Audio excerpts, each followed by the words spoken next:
Shalom, selamat datang dan selamat kembali ke kebaktian online BEM Mandar Bintulu Bahasa Kenyah. Tuhan memulai, Dia memimpin, Dia menyempurnakan. Berikut adalah info gereja minggu ini. Untuk pengutusan jemaat pada 31 Ogos sempena dengan Hari Kebangsaan ke-64, Prayer Drive BEM Daerah Bintulu Zon Bandar akan diadakan. Jemaat Tuhan digalakkan untuk menyertai Prayer Drive ini. Sebelum memulakan ibadah kita pada pagi ini, terlebih dahulu, kami daripada tim pelayanan ingin mengambil kesempatan ini untuk mengucapkan selamat menyambut Hari Kemerdekaan ke-64 kepada semua jemaat. Sekian sahaja info gereja minggu ini. Tuhan Yesus memberkati. Selamat beribadah. Salam dan selamat pagi kepada semua saudara-saudari yang saya kasihi di dalam Yesus Kristus. Kita bersyukur pada pagi ini karena kita dapat meneruskan dengan ibadah hari Ahad kita seperti biasa, walaupun melalui media yang terpaksa kita buat seperti ini, tapi kita tetap bersyukur. Jadi oleh itu, sebelum kita teruskan, mari kita membuka kebaktian kita di dalam doa. Mari kita berdoa bersama. Bapa kami di dalam surga, di dalam nama Tuhan kami Yesus Kristus, kami mengucap syukur ya Bapa, di atas kesempatan yang kami ada pada pagi ini. Kami dapat datang bersama untuk memuji dan menyembah Tuhan, bahkan untuk mempersiapkan hati kami untuk menerima firman Tuhan yang akan disampaikan pada pagi ini. Oleh itu Tuhan Yesus, kami mohon supaya belas kasihan-Mu yang mengampuni kami, menyucikan kami daripada segala pelanggaran dan dosa-dosa yang ada pada kami. Oleh itu Tuhan Yesus, kami ingin menghadapi takhta kemuliaan-Mu Tuhan dengan hati yang tulus dan dengan hati yang rela untuk dibentuk sesuai dengan firman-Mu. Terima kasih Bapa, Kau berkati semua yang dapat menyertai dan hadir di dalam ibadah pada pagi ini. Semua mereka yang terlibat dalam mengendalikan acara kebaktian pada pagi ini, kami mohon supaya berkat dan anugerah Tuhan yang melimpahi hidup mereka dan memberikan kepada mereka bijaksana untuk melakukan pelayanan sesuai dengan kehendak Bapa. Segala kuasa yang ingin mengganggu, menggagalkan rencana Tuhan di dalam ibadah kami pada pagi ini, kami perintahkan dengan kuasa nama Allah Bapa kami, supaya tidak ada gangguan dan biarlah semuanya Tuhan akan berjalan lancar sehingga ke penghabisan. Terima kasih Tuhan. Di dalam nama Yesus Kristus kami membuka ibadah kami pada pagi ini. Amin.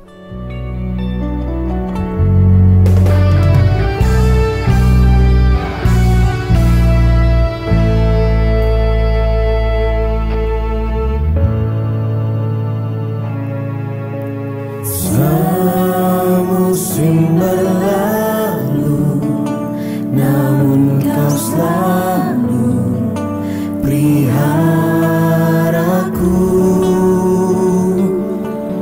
Kasih dan setiamu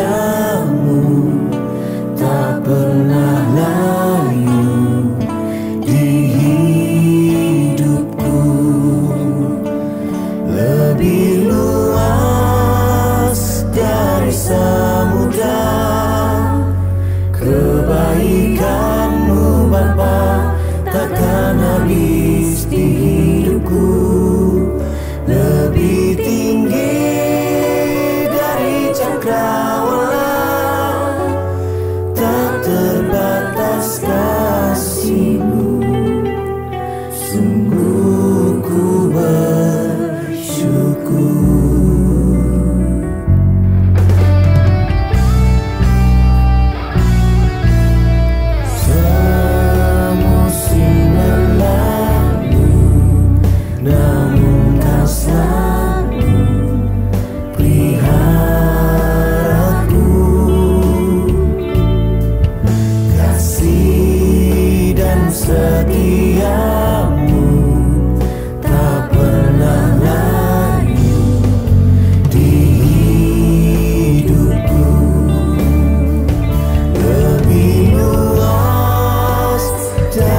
Samudra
Shalom saudara, kasih Tuhan tak pernah berkesudahan dalam hidup.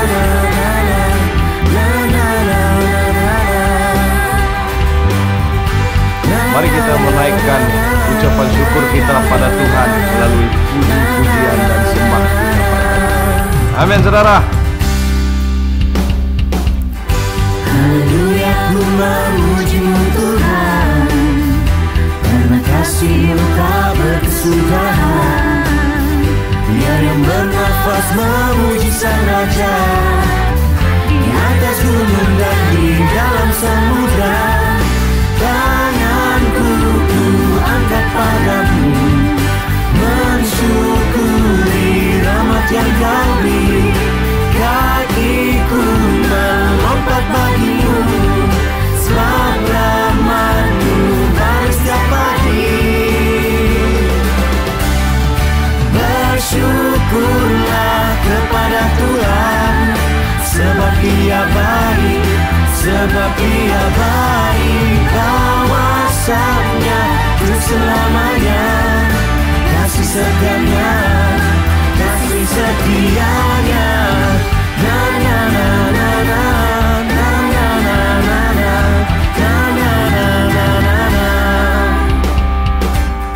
Haleluya, ku memuji-Mu Tuhan, karena kasih-Mu tak berkesudahan. Biar yang bernafas memuji Sang Raja, di atas gunung dan di dalam samudra. Tanganku ku angkat padamu, mensyukuri rahmat yang Kau beri. Kakiku melompat bagimu, sebab rahmat-Mu baru setiap pagi. Bersyukurlah kepada Tuhan, sebab Dia baik, sebab Dia baik. Kawasannya untuk selamanya, kasih setianya, kasih setianya.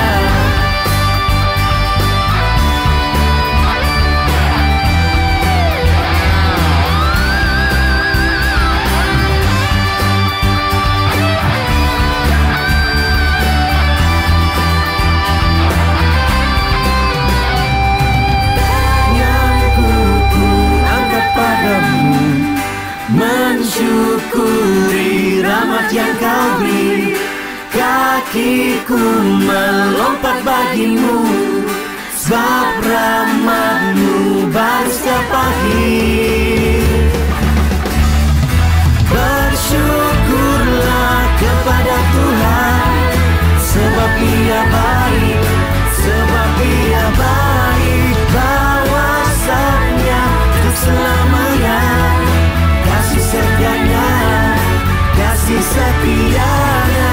Bersyukurlah kepada Tuhan, sebab Dia baik, sebab Dia baik. Kawasannya untuk selamanya, kasih setianya, kasih setianya.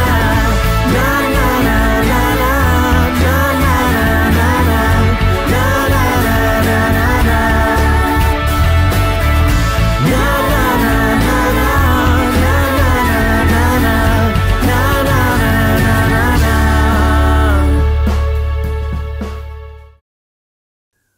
Oke, salam. Salam sejahtera dalam kasih Tuhan Yesus Kristus. Puji Tuhan karena dapat bersama pada pagi hari ini di dalam ibadah kita, walaupun dalam keadaan yang sangat susah. Dan inilah tandanya bahwa sekarang keadaan yang sangat sukar untuk kita beribadah. Makanya kita terpaksa untuk menggunakan alat seperti ini.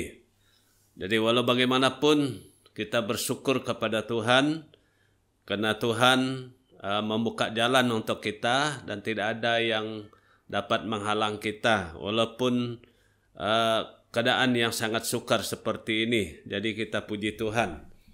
Oke, pada pagi hari ini kita akan melihat firman Tuhan yang kita ambil daripada kitab Tuhan dari Injil Lukas pasal 10 ayat 25 sampai 37. Oke, Lukas pasal 10 ayat 25 sampai 37. Dan saya membacanya untuk kita dan minta jemaat Tuhan merenungkan firman Tuhan ini bersama-sama pada saat ini. Demikian firman Tuhan. Pada satu kali berdirilah seorang ahli Taurat untuk mencoba Yesus, katanya, "Guru, apa yang harus ku perbuat untuk memperoleh hidup yang kekal?" Jawab Yesus kepadanya, "Apa yang tertulis dalam hukum Taurat? Apa yang kau baca di sana?" Jawab orang itu, "Kasihilah Tuhan Allahmu dengan segenap hatimu dan dengan segenap jiwamu dan dengan segenap kekuatanmu dan dengan segenap akal budimu. Dan kasihilah sesamamu manusia seperti dirimu sendiri." Kata Yesus kepadanya, "Jawabmu itu benar. Perbuatlah demikian, maka engkau akan hidup." Tetapi untuk membenarkan dirinya, orang itu berkata kepada Yesus, "Dan siapakah sesamaku manusia?" Jawab Yesus, "Adalah seorang turun dari Yerusalem ke Yeriko. Ia jatuh ke tangan penyamun-penyamun yang bukan saja merampoknya habis-habisan, tetapi yang juga memukulnya, dan yang sesudah itu pergi meninggalkannya setengah mati. Kebetulan ada seorang imam turun melalui jalan itu. Ia melihat orang itu, tetapi ia melewatinya dari seberang jalan. Demikian juga seorang Lewi datang ke tempat itu. Ketika ia melihat orang itu, ia melewatinya dari seberang jalan. Lalu datang seorang Samaria yang sedang dalam perjalanan ke tempat itu, dan ketika ia melihat orang itu, tergeraklah hatinya oleh belas kasihan. Ia pergi kepadanya lalu membalut luka-lukanya. Sesudah ia menyiraminya dengan minyak dan anggur. Kemudian ia menaikkan orang itu ke atas keledai tunggangannya sendiri, lalu membawanya ke tempat penginapan dan merawatnya. Keesokan harinya ia menyerahkan 2 dinar kepada pemilik penginapan itu, katanya, "Rawatlah dia, dan jika kau belanjakan lebih dari ini, aku akan menggantinya waktu aku kembali." Siapakah di antara ketiga orang ini menurut pendapatmu adalah sesama manusia dari orang yang jatuh ke tangan penyamun itu? Jawab orang itu, "Orang yang telah menunjukkan belas kasihan kepadanya." Kata Yesus kepadanya, "Pergilah dan perbuatlah demikian." Jadi demikian pembacaan firman Tuhan untuk kita pada saat ini. Dari pembacaan ini kita angkat sebuah tema seperti ini. Ada perkara yang lebih baik harus kita tahu. Ada perkara yang lebih baik harus kita tahu. Atau terjemahan kenyahnya ialah un pemoyan da atek tekap ilu ketesen. Oke, demikian tema kita pada hari ini. Marilah kita sama-sama merenungkan firman Tuhan ini pada saat ini. Tema ini akan membawa kita melihat perkara-perkara yang lebih baik yang harus kita ketahui, yang disampaikan Yesus kepada ahli Taurat ini yang datang kepadanya. Perkara-perkara ini penting sekali kita ketahui serta perhatikan, sebab perkara-perkara tersebut ada hubungan rapat dengan jalannya untuk kita memperoleh hidup yang kekal. Perkara-perkara itulah yang ditanya oleh seorang ahli Taurat kepada Yesus di dalam pembacaan ini. Dari pertanyaan ini kita tahu bahwa ada perkara-perkara yang lebih baik yang ahli Taurat itu tidak tahu, yang harus dia perbuat untuk memperoleh hidup yang kekal. Percakapan Yesus dengan seorang ahli Taurat di sini menyangkut hati nurani atau kesadaran yang harus kita ketahui kebenarannya dari Tuhan Yesus Kristus. Adalah patut bagi kita untuk mengetahui hal yang baik, apa yang harus kita lakukan dalam kehidupan ini supaya kita memperoleh hidup yang kekal pada masa yang akan datang. Jadi pertanyaan mengenai hal ini diajukan kepada Yesus oleh seorang ahli Taurat ini hanya dengan tujuan untuk mencobai Tuhan Yesus. Bukan sebenarnya untuk bertanya, tetapi dia mau mencobai Tuhan Yesus. Nah, bukan dengan keinginan untuk mencari pengajaran dari Tuhan Yesus Kristus.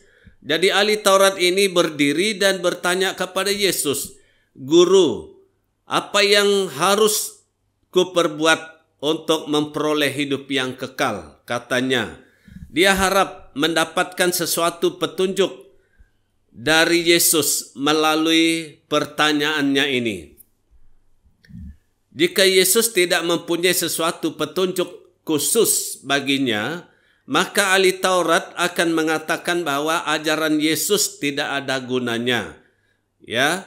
Jadi kenapa tidak mampu memberi arahan lain untuk memperoleh kebahagiaan selain yang telah mereka terima selama ini? Jadi itu yang ada pada si ahli Taurat ini.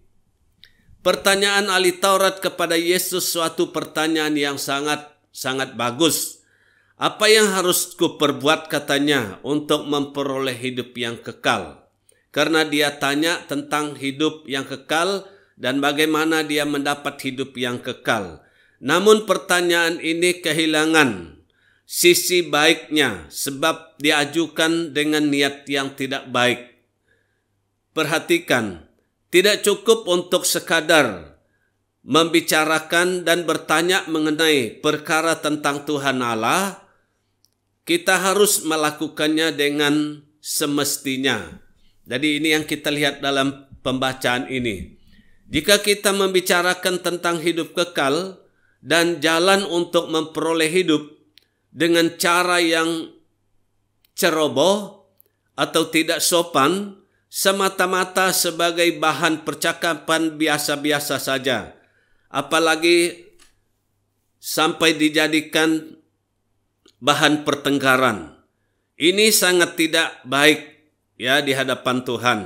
Sama seperti yang dilakukan oleh si ahli Taurat ini.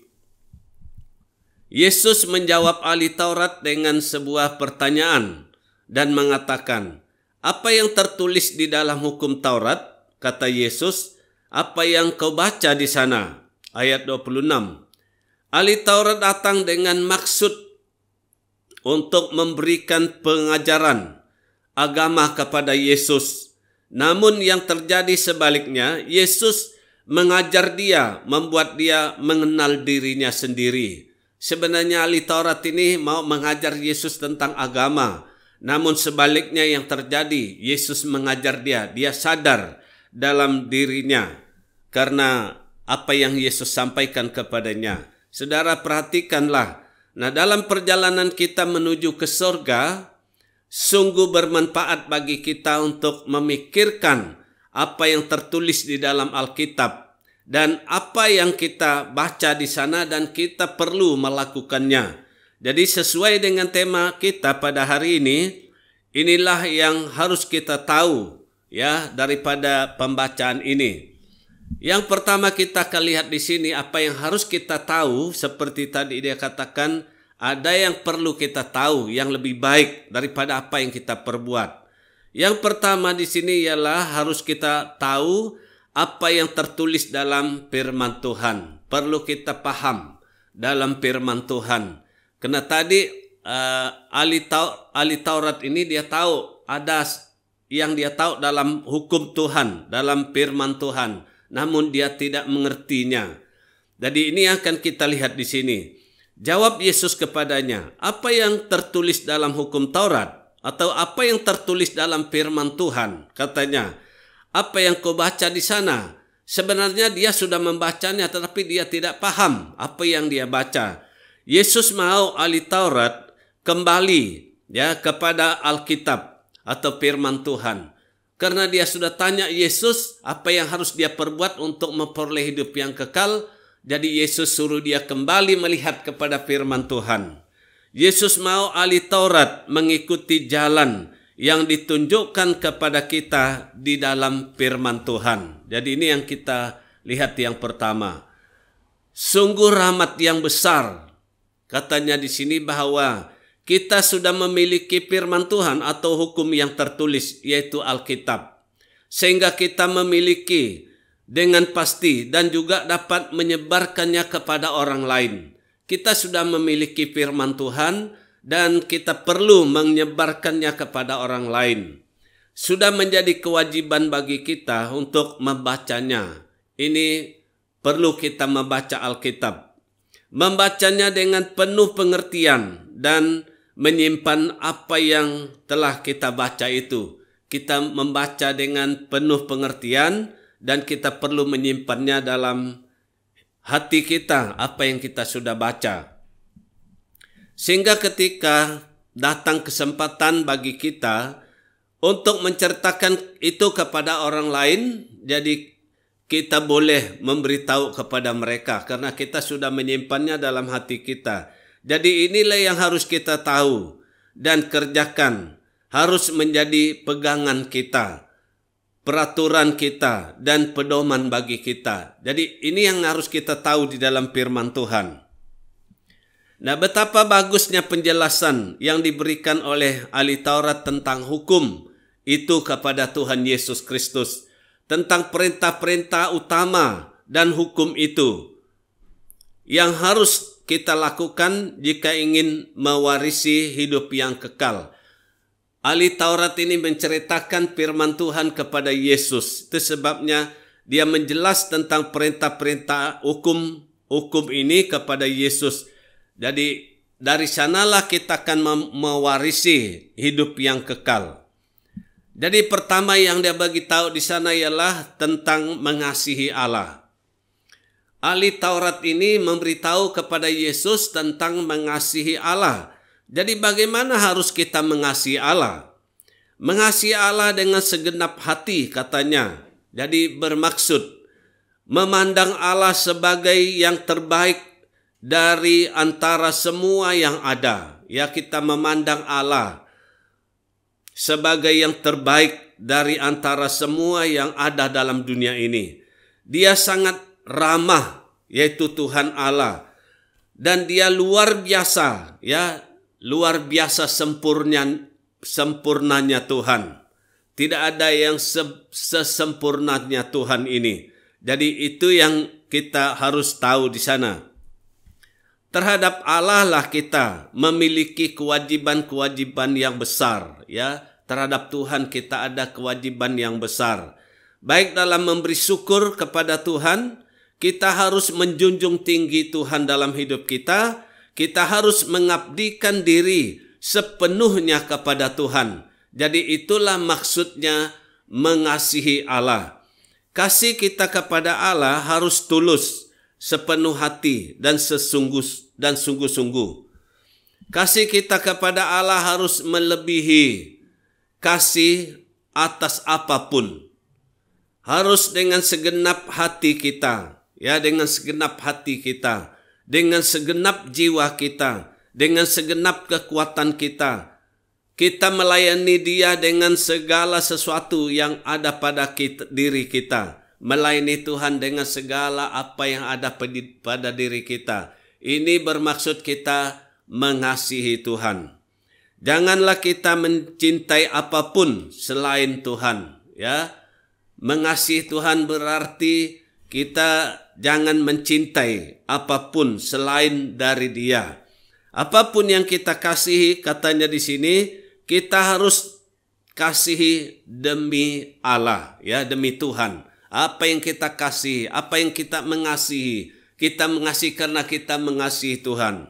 Jadi itu maksudnya kita mengasihi Allah. Yang kedua, yang dijelaskan oleh ahli Taurat kepada Yesus, yaitu tentang mengasihi sesama manusia seperti diri sendiri. Mengasihi manusia, sesama manusia seperti diri sendiri. Nah, dalam hal ini Yesus, dia memuji ahli Taurat ini. Kata Yesus kepadanya, "Jawabmu itu benar.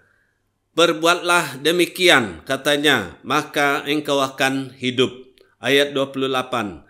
Walaupun orang ini mengatakan hal ini, rupanya ia belum tahu bagaimana melakukannya. Mulutnya boleh mengucapkan kata-kata ini, tetapi dia belum tahu bagaimana mempraktikkan perkara ini.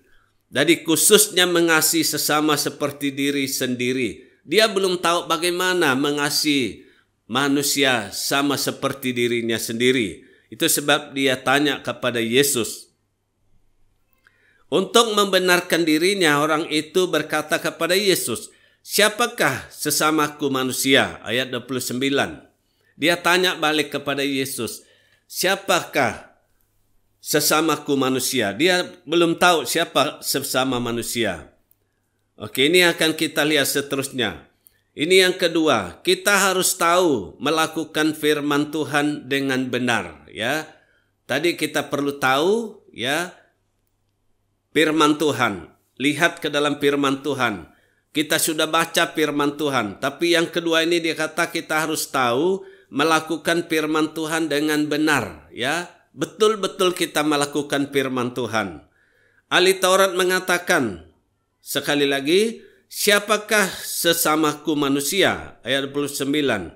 Dari kata ini, kita lihat bahwa ahli Taurat belum tahu melakukan firman Tuhan dengan benar. Walaupun dia tahu dalam pengetahuan dia, tapi dia belum tahu bagaimana melakukannya. Sebab ia tidak tahu siapakah sebenarnya sesamanya manusia yang dikatakan di dalam firman Tuhan itu.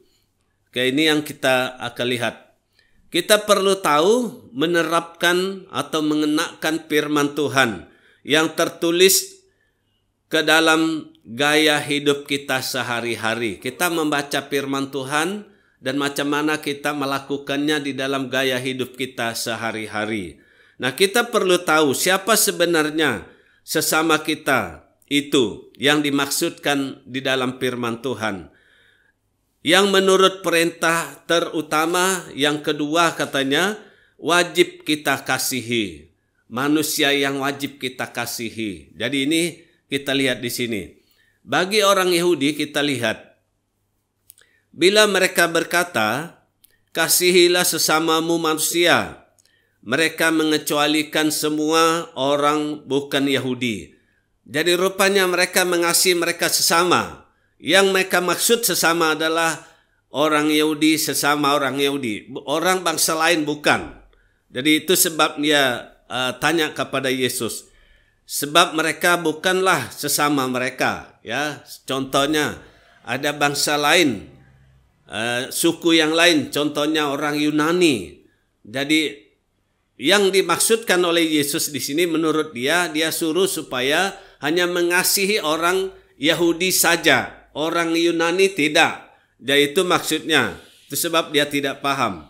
Nah, yang disebut sesama mereka hanyalah orang-orang sebangsanya, ya, dan seagama dengan mereka. Yang lain itu tidak. Itu menurut ahli Taurat ini. Nah, ini yang dia akan Yesus jelaskan kepadanya.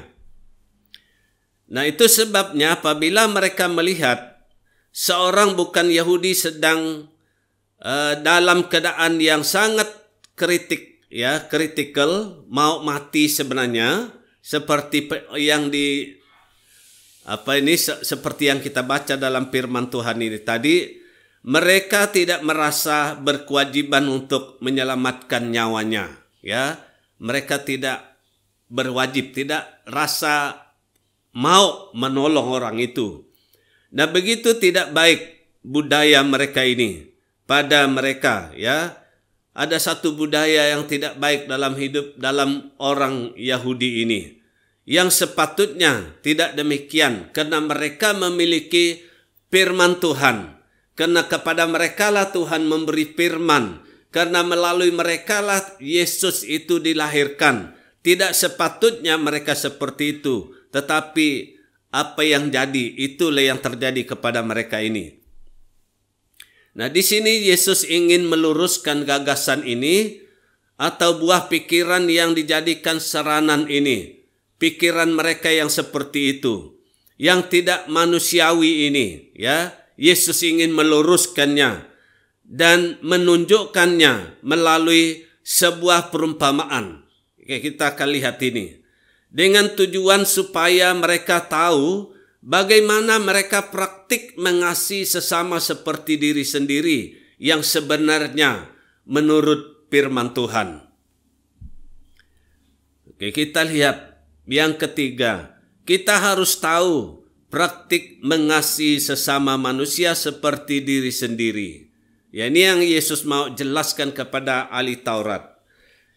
Katanya dalam satu perumpamaan, seorang turun dari Yerusalem ke Yeriko. Dia dikatakan seorang Yahudi. Orang yang datang dari Yerusalem pergi ke Yeriko itu adalah seorang Yahudi. Itu menurut penjelasan. Dalam pembacaan kita tidak menjelaskan seperti itu.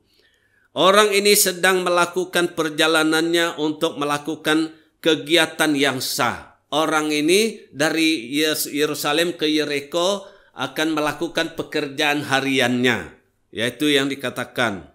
Ia melewati jalan ini yang terbentang dari Yerusalem ke Yeriko.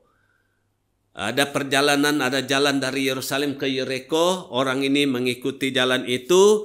Menurut penjelasan bahwa jalan itu jauhnya kira-kira 27 km panjangnya. Ya, 27 km. Jadi laki yang malang ini jatuh ke tangan penyamun.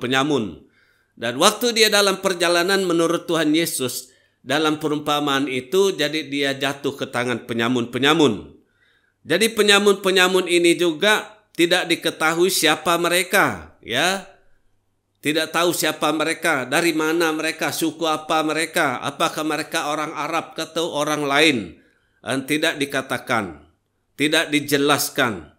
Tapi yang jelas di sini, mereka ini sangat biadab, ya.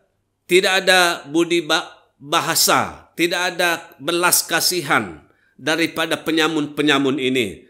Jadi mereka bukan saja merampas dia, jadi merampas uang orang itu kata firman Tuhan, tetapi juga pakaiannya mereka rampas, ya, mereka ambil semua.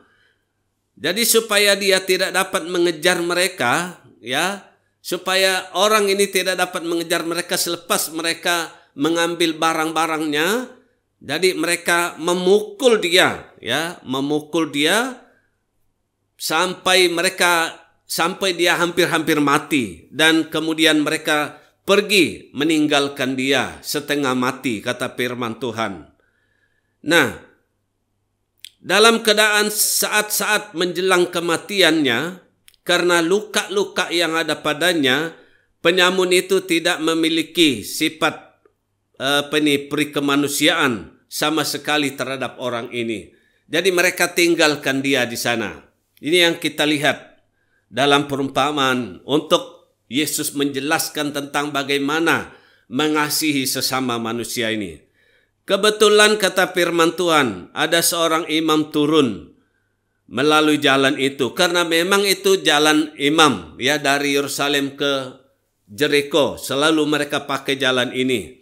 Jadi orang-orang yang seharusnya dapat membantu si malang itu, yaitu orang imam ini, sepatutnya dia boleh membantu dia karena dia imam, yang bukan saja sebangsa dan seagama katanya.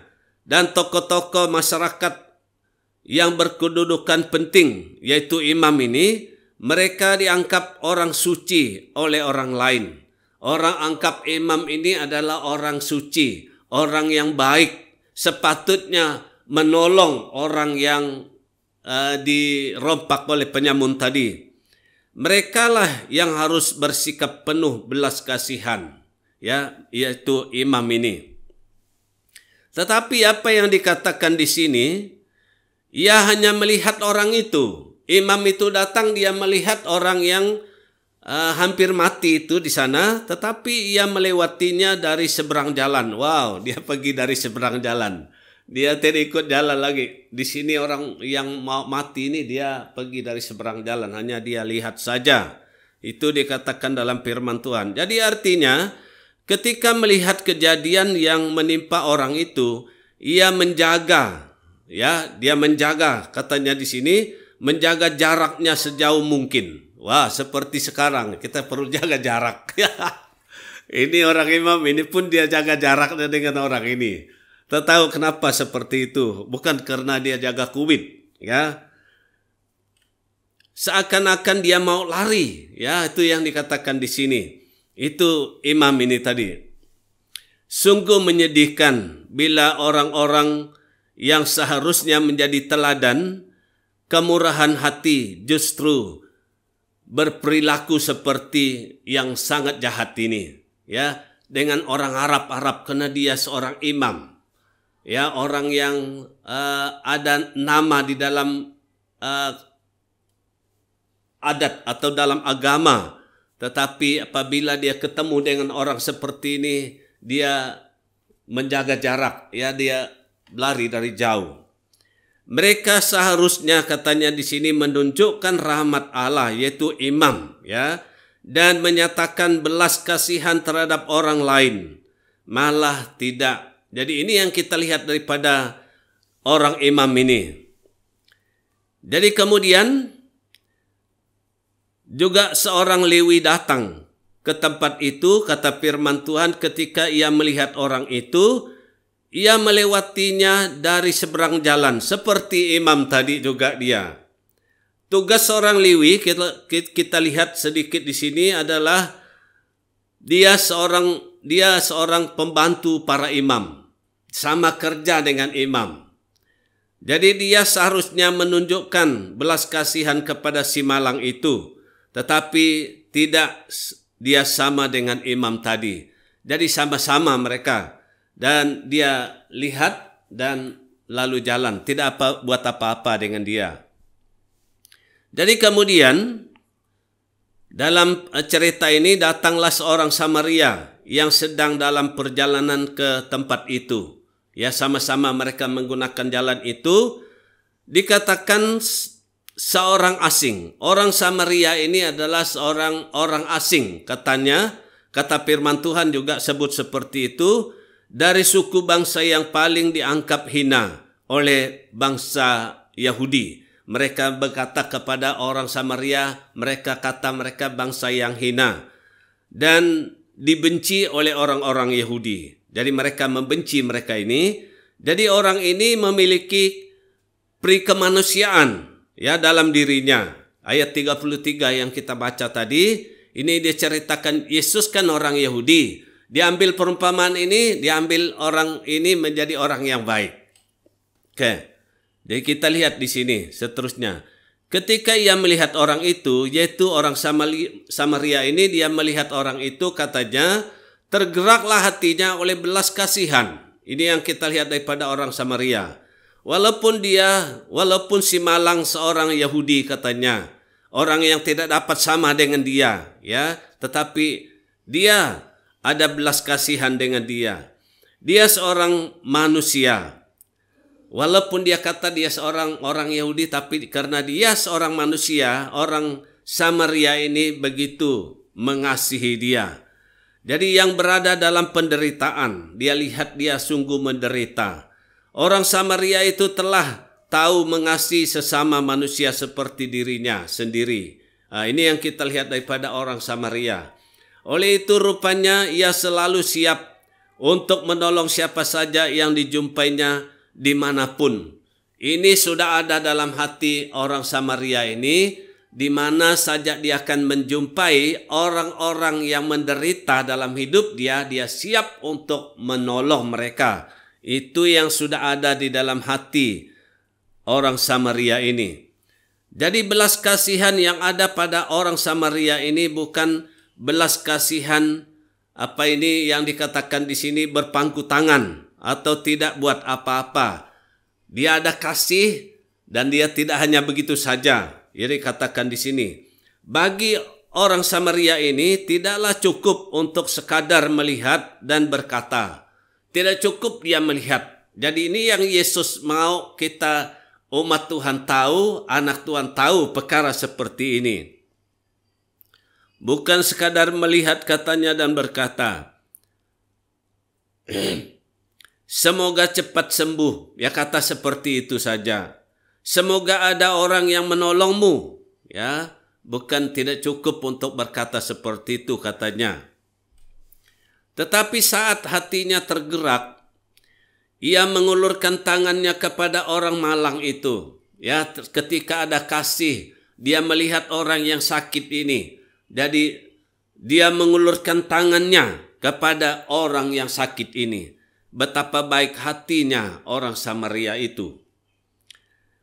Ia pergi kepada orang yang malang itu, ya, kepada orang yang sakit ini tadi, yang hampir mati, yang di tengah jalan itu, yang dihindari oleh imam dan orang Lewi itu. Tentu ia bertanya, bagaimana sampai berada dalam keadaan seperti ini? Memang dia tanya, apa yang membuat orang ini seperti ini? Itu katanya, itu orang Samaria itu tadi. Jadi ia melakukan tugas seorang dresa atau dokter. Kita lihat. Waktu dia pergi, mengulurkan tangannya, dia lihat, aduh, banyak luka kepada orang ini. Karena itu, tidak ada orang yang di sana selain dia. Jadi lalu ia membuat membalut luka-lukanya. Ya, dia membalut luka-lukanya. Mungkin memakai kainnya sendiri katanya. Betul, dia pakai kainnya sendiri. Kain orang Samaria sendiri dia pakai untuk membalut luka orang yang malang ini. Karena orang itu dikatakan orang miskin. Ya, tidak ada apa-apa dengan dia. Lagipun orang merampas dia punya barang. Pakaiannya dirampok oleh penyamun-penyamun tadi. Jadi orang ini lagi seterusnya dia menyiraminya dengan minyak, kata firman Tuhan, dan anggur. Dia menyirami dengan minyak. Untuk anggur itu untuk membersih luka-luka dia. Ya, anggur dia pakai untuk menyuci luka dia. Dan minyak untuk meredahkan rasa sakit, ya, dari orang malang ini. Jadi ini yang kita lihat daripada orang Samaria. Ia menaikkan orang itu ke atas keledai, ya, tunggangannya sendiri. Luar biasa dia. Dia mengulurkan tangan melihat dia membalut lukanya. Selain itu, dia ambil orang ini, mengangkat atas keledainya. Dan kalau kita pikir keledai ini tidak cukup besar, jadi kalau kita pikir memang dia jalan kaki, ya, sementara dia sendiri dia jalan kaki. Orang sakit itu atas keledai, jadi dia yang bawa itu keledai. Jadi orang ini atas keledai, dia jalan kaki. Jadi betapa baiknya hati orang Samaria ini. Membawanya ke tempat penginapan. Ya, dia bawa dia ke tempat penginapan dan mungkin dia bermalam dengan dia di sana. Ya, ini yang kita lihat, dia bermalam dengan orang ini di tempat penginapan. Karena ada firman Tuhan kata esoknya dia pergi. Rupanya dia tidur dengan dia. Jadi dia tidak peduli apa yang dia mau buat. Dan dia tadi dari Yerusalem ke Yeriko, dia pikir memang ada sesuatu yang dia akan buat. Tetapi karena dia jumpa orang seperti ini, dia tidak peduli dengan hal itu. Dia harus menyelamatkan orang ini dan menolong dia. Jadi ini yang kita lihat daripada orang Samaria ini. Dia begitu baik hatinya. Ya. Apalagi yang dia kata di sini, keesokan harinya dia menyerahkan uang kepada pemilik penginapan untuk digunakan bagi semua keperluan si sakit, ya, si orang yang malang ini. Katanya, rawatlah dia, dan jika kau belanjakan lebih hari ini, katanya, aku akan menggantikannya waktu aku kembali kepada orang penginapan yang ada penginapan ini. Jadi dia memberi uang kepadanya untuk memelihara dan merawat orang yang sakit ini.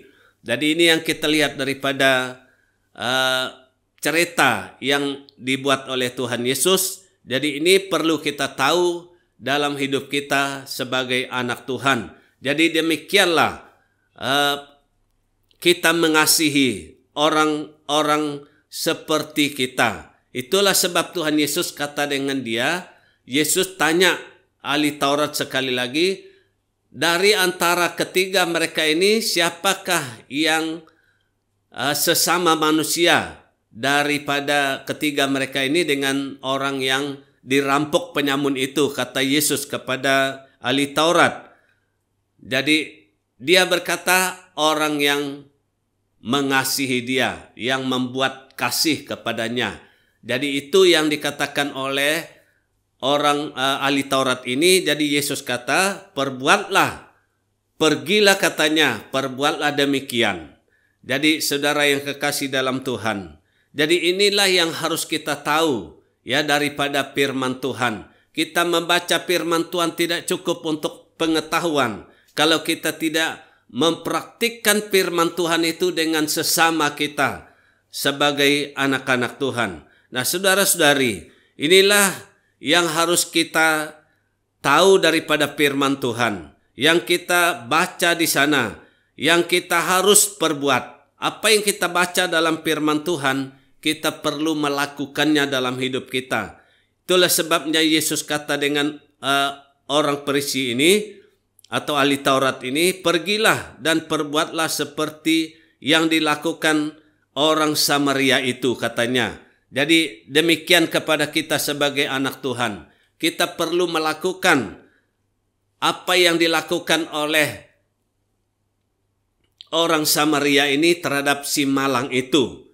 Jadi bagi kita, apabila kita bertemu dengan sesiapa saja dan di mana saja, baik dalam perjalanan kita maupun di mana kita pergi, walaupun bukan sebangsa kita dan seagama dengan kita, tunjukkanlah belas kasihan kepada orang-orang yang memerlukan pertolongan kita. Tunjukkan, ya, bantuan kita kepada mereka seperti itu. Lakukanlah dengan cuma-cuma serta penuh rasa kasih. Jangan kita minta balas, tetapi kita lakukan itu karena kasih kita kepada mereka. Kita lakukan walaupun mereka bukan orang kita, bukan bangsa kita. Ya, kita kalau orang yang memerlukan, membutuhkan bantuan, kita bantu mereka. Jadi inilah yang Tuhan mau kepada kita sebagai anaknya melalui firman Tuhan pada hari ini. Inilah yang Yesus ingin kita tahu dan lakukan melalui firman ini pada hari ini. Pergilah katanya dan perbuatlah demikian. Lakukanlah seperti orang Samaria ini. Saudara yang kekasih dalam Tuhan, sudah menjadi kewajiban bagi kita semua dimanapun kita berada, ya. Lakukanlah sesuai dengan kemampuan yang ada pada kita untuk menopang dan menolong, membantu orang-orang yang berada di dalam kesulitan. Jadi ini waktunya yang Tuhan berikan kepada kita. Jadi apabila kita merenungkan tentang visi dan misi gereja kita, bahwa Tuhan mau supaya kita menjadi gereja atau anak Tuhan yang mempunyai kualiti di hadapan Tuhan. Jadi dari inilah kita menjadi seorang yang memiliki kualiti yang baik.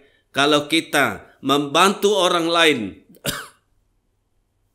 dan menolong orang yang dalam kesulitan. Jadi inilah firman Tuhan untuk kita pada hari ini. Janganlah kita berkelakuan sama seperti imam dan orang Lewi tadi. orang-orang yang suka membangga-banggakan diri sebagai imam dan orang Lewi, ya, duduk di tempat yang baik, tetapi bila bertemu dengan orang yang susah, hanya melihat dari jauh dan ada jarak yang cukup jauh dan terus melewati dari seberang jalan. Ini bukan sikap orang Kristen. Jauhkan sikap-sikap yang seperti ini daripada kehidupan kita sebagai anak Tuhan. Jadi inilah sedikit firman Tuhan untuk kita pada hari ini. Jadi marilah kita berdoa, saya pimpin kita di dalam doa. Tuhan Bapa kami di sorga, pada pagi ini Tuhan, kami telah belajar firman-Mu yang mengajar kami dan memberitahu kepada kami ada perkara-perkara yang perlu kami tahu daripada firman Tuhan. Bukan untuk pengetahuan, tetapi untuk dilakukan terhadap sesama kami Tuhan. Tolong kami dan berkati kami dengan firman Tuhan yang kami dengar pada hari ini. Siapapun yang mendengar ini Tuhan, biarlah Roh Kudus berbicara kepada kami semua, supaya kami dapat melakukannya di dalam hidup ini. Terima kasih. Mohon berkat Tuhan atas jemaat-Mu. Tuhan, dimanapun kami berada Tuhan, dimanapun kami menyembah Engkau pada saat ini, biarlah tangan kuasa-Mu Tuhan menaungi kami dan memberkati kami. Terima kasih Tuhan. Tuhan, Engkau senantiasa ajar kami Tuhan, karena kami kurang mengerti dan tidak memahami firman Tuhan. Kami mohon supaya Roh Kudus yang mengajar kami senantiasa Tuhan, bagaimana kami akan melakukan firman Tuhan dalam hidup ini. Terima kasih, terpujilah nama Tuhan. Berkatilah semua kami Tuhan, dimanapun kami berada pada hari ini. Terima kasih, di dalam nama Tuhan Yesus Kristus kami sudah berdoa. Amin. Oke, terima kasih, Tuhan berkati.